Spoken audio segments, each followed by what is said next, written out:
तो दोस्तों आज की वीडियो में हम आपको बताने जा रहे हैं फ्लाई ऐश और सीमेंट के जो सैलो होते हैं उनके ऊपर जो फिल्टर और वाइब्रेटर लगे हुए रहते हैं उसके बारे में हम आपको बताएंगे कि कैसे उसके वाइब्रेटर में कोई प्रॉब्लम आ जाती है तो उसे हम कैसे ठीक कर सकते हैं, कैसे चेक करते हैं। और उसमें जब जो फिल्टर लगे रहते हैं, फिल्टर क्यों लगे रहते हैं, क्योंकि हम ये प्रोसेस जानते हैं कि सीमेंट को पहले हमें नीचे से सैलो में स्टोर करके रखना होता है जिससे वो ऑटोमेटिक अपने आप सीमेंट की क्वांटिटी ले सके। तो उसमें जब कोई भी प्रॉब्लम शुरू होती है तो वो ये होती है कि जैसे ही वो सीमेंट उसमें सैलो में एंटर करता है तो सैलो में से जो एयर निकलती है उसको पास होने के लिए कहीं से जगह चाहती है, तो उस जगह के लिए हमें उसमें फिल्टर लगाने होते हैं। कंपनी उसको लगा के देती है, हम सिर्फ मेंटेन करते हैं।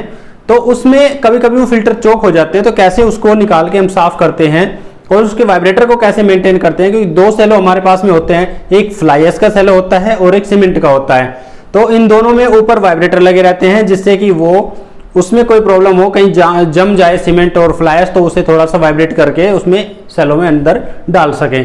तो आओ इसके बारे में ही आज आपको समझाने की कोशिश करेंगे। तो आओ शुरू करते हैं।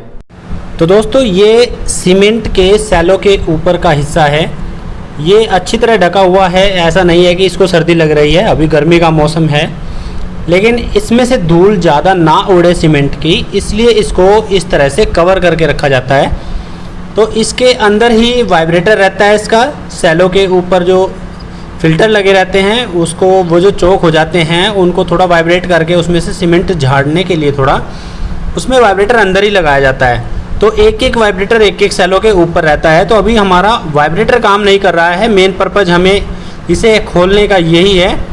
लेकिन इसके साथ ही हम आपको फ़िल्टर के बारे में भी बताएंगे कि इसका फ़िल्टर कैसे साफ़ किए जाते हैं। इसमें 14 फ़िल्टर ये दिए रहते हैं एक सैलो के ऊपर, और ये वाइब्रेटर है जो मोटर अभी आपको सीमेंट में नहाया हुआ दिखाई दे रहा है, ये वाइब्रेटर मोटर है इसका, और ये सारे फ़िल्टर आपको दिखाई दे रहे हैं। तो इस वाइब्रेटर में ही एक ऐसी दिक्कत आई है कि हमें नीचे से कोई भी कंटिन्यूटी मीटर पे नहीं मिल रही है। तो ऐसा लग रहा है कि तो ये मोटर जल गया है या फिर इसके वायर कहीं से ख़राब मिलेगा हमें। तो इस तरह से आप देख सकते हैं कि सैलो के ऊपर ये फ़िल्टर इस तरह इतना बुरा हाल इनका हो जाता है सीमेंट में, तो इसीलिए इनको बार बार साफ़ करने की हमें ज़रूरत पड़ती है। तो इनको हम निकाल के अच्छी तरह साफ़ करते हैं। लेकिन अभी मेन पर्पज़ हमारा मोटर का है, तो हम मोटर का कवर खोल के अब इसमें देख सकते हैं कि 0.18 किलोवाट का ये मोटर है, और इसका ढक्कन खोल के हम चेक करेंगे। उससे पहले आपको बता देते हैं कि ये इस तरह थोड़ा सा घुमा के, अभी ये थोड़ा सही नहीं हो रहा है, इसको हम घुमा के दिखाते हैं कि ये इस तरह से थोड़ा सा घुमा के इसका लॉक हट जाता है और ये सैलो के ऊपर से ये फ़िल्टर बाहर आ जाता है। और इसको हम अब बाहर निकाल के आपको दिखाते हैं कि इसकी कितनी बुरी हालत हो जाती है। इसको इसीलिए बार बार इसको साफ़ करने की ज़रूरत पड़ती है। ये सैलो के फ़िल्टर हैं और एक सैलो में 14 फ़िल्टर इसमें दिए हुए हैं। अलग अलग तरीके के भी हो सकते हैं दोस्तों, अलग अलग साइडों पे अलग अलग कंपनियों के सैलो लगे रहते हैं, तो अलग तरीके के भी हो सकते हैं। हमारे पास में ये है तो हम आपको ये ही दिखा सकते हैं। तो इस तरह से साफ़ करते हैं, उसके बाद में से कंप्रेसर से भी साफ़ करते हैं। तो अब हमें मोटर की प्रॉब्लम है अभी, तो इस मोटर में हम देखते हैं कि हमें क्या दिक्कत हुई होगी, मोटर जला है या कोई दूसरी प्रॉब्लम है।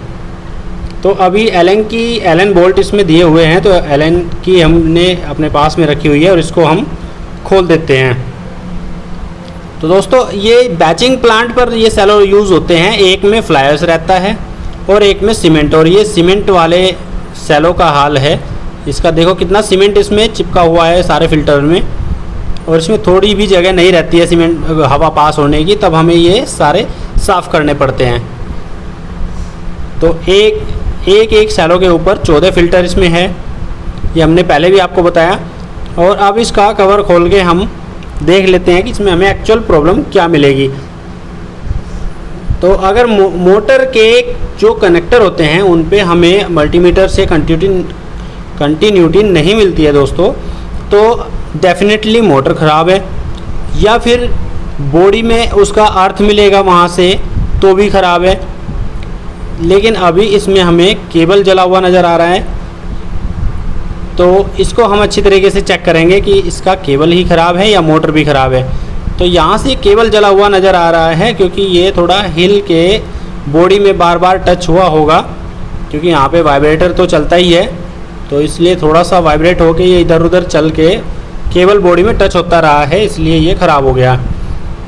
तो इसमें थोड़ा सा स्पेस ज़रूर दे के रखना चाहिए। अभी ये ज़्यादा खिंचा हुआ था केबल, इसलिए ऐसा रिज़ल्ट इसका आया है। तो हम इसके केबल को थोड़ा सा खींच के और इसके कनेक्टर अच्छी तरह से बना के मैनुअली ही, इसमें अभी हम थिम्बल नहीं लगाएंगे क्योंकि हम थिम्बल लेके यहाँ पे नहीं आए हैं। तो हमें ऐसे ही मैनुअली ही इसके थिम्बल बना के तार के और इसको लगा देना होता है। तो उससे पहले हम मोटर को चेक करेंगे। मल्टीमीटर हम अपने साथ में लाए हैं, मल्टीमीटर से हम इसको चेक करेंगे। तो इस तरह से हम इसके तीनों जो इसके पोल हैं उस पर कंटिन्यूटी बराबर देखेंगे। तो अभी यहाँ पे रीडिंग इतनी है, तो दूसरे के साथ में कितनी है वो भी हम देखेंगे। तो दूसरे के साथ में भी सेम है, अब इसको भी तीसरे के साथ में देखेंगे। तो इस सेम कंटिन्यूटी है, इसमें सेम रीडिंग है, तो मोटर बिल्कुल ठीक है। एक बार बॉडी से भी देख लेते हैं, तो बॉडी में अगर कोई रीडिंग आएगी तो भी ख़राब है। तो यहाँ पे हम इसके कहीं पे भी जहाँ साफ़ सी जगह मिलेगी वहाँ पे हम बॉडी में देख लेते हैं। तो बॉडी में भी इसमें कोई कंटिन्यूटी या कोई रीडिंग नहीं है, तो ये मोटर बिल्कुल ठीक है और ये मोटर डेफिनेटली चलेगा। तो अब हमने इसके इस टाइप के ये थिम्बल बनाए हैं और इसमें हम लगा देते हैं, इसको कनेक्ट कर देते हैं और फिर इसको चला के भी हम देख लेंगे। लेकिन ये बिल्कुल चलेगा दोस्तों, इसमें कोई दिक्कत नहीं है क्योंकि ये मोटर बिल्कुल ठीक है। मोटर नहीं जला है, सिर्फ केबल ही जली थी।